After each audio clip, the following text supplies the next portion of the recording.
చేయూత, EBC నేస్తం, విద్యా దీవెన, ఆసరా అలాగే పంట నష్ట పరిహారం. ఈ పథకాలకి సంబంధించి ఈ అమౌంట్లు అయితే పడతాయని నేను గతంలో చాలా వీడియోలు అయితే చేశాను. మీరు చెప్తూనే ఉన్నారు. ఆ అమౌంట్లు అయితే పడవరా బాబు వీడియోలు చేయొద్దని. అయినా సరే నేను ఈ అమౌంట్ పడతాయనేది చెప్పాను. ఫైనల్‌గా ప్రెజెంట్ ఉన్న అప్డేట్ ప్రకారం చూసినట్లయితే విద్యా దీవెన అలాగే పంట నష్ట పరిహారం. ఈ 2 పథకాలకి సంబంధించి ఈ అమౌంట్ అనేది రిలీజ్ చేయడానికి ఈసీ అయితే పర్మిషన్ అయితే ఇవ్వలేదు. నిజానికి ఈ 2 పథకాలనేవి ఎలక్షన్‌కి ముందే అంటే ఎలక్షన్ కోడ్‌కి ముందే రిలీజ్ అయితే చేశారు.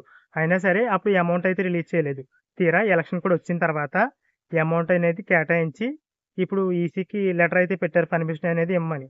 ప్రెజెంట్ వచ్చేసి ఈసీ అయితే ఈ 2 పథకాలకి సంబంధించి అంటే పంట నష్ట పరిహారం అలాగే విద్యా దీవెన ఈ 2 పథకాలకి సంబంధించి ఈ అమౌంట్ అనేది రిలీజ్ చేయడానికి ఈసీ అయితే పర్మిషన్ అయితే ఇవ్వలేదు.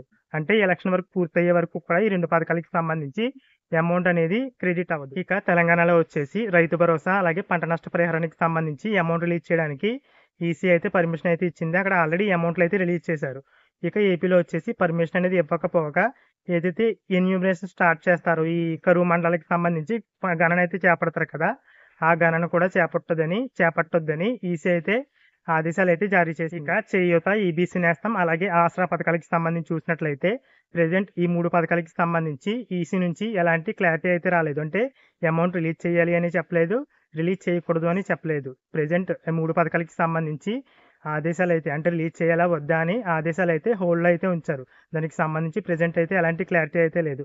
ఇప్పటికే ఎలానో 2 పథకాలకి సంబంధించి ఈ అమౌంట్ అనేది రిలీజ్ చేయకూడదని చెప్పారు కాబట్టి ఈ ఈబీసీ నేస్తం, ఆసరా అలాగే చేయూత పథకాలకి సంబంధించి కూడా పేమెంట్లు అనేవి రిలీజ్ చేయొద్దని చెప్పే అవకాశం అయితే ఉంది. మొత్తానికి పంట నష్ట పరిహారం అమౌంట్ అనేది వరదలతో పాటు కొట్టుకుపోయింది. ఇక ఈ పథకాలకి సంబంధించి అంటే ఇప్పుడు వరకు చెప్పుకున్న పథకాలకి సంబంధించి అమౌంట్లు అనేవి ఆఫ్టర్ ఎలక్షన్ వరకు తర్వాత అన్నారు కాబట్టి కొత్తగా ఏదైతే ప్రభుత్వం ఏర్పడిందో ఆ ప్రభుత్వాన్ని బట్టి అయితే ఉండడం జరుగుతుంది.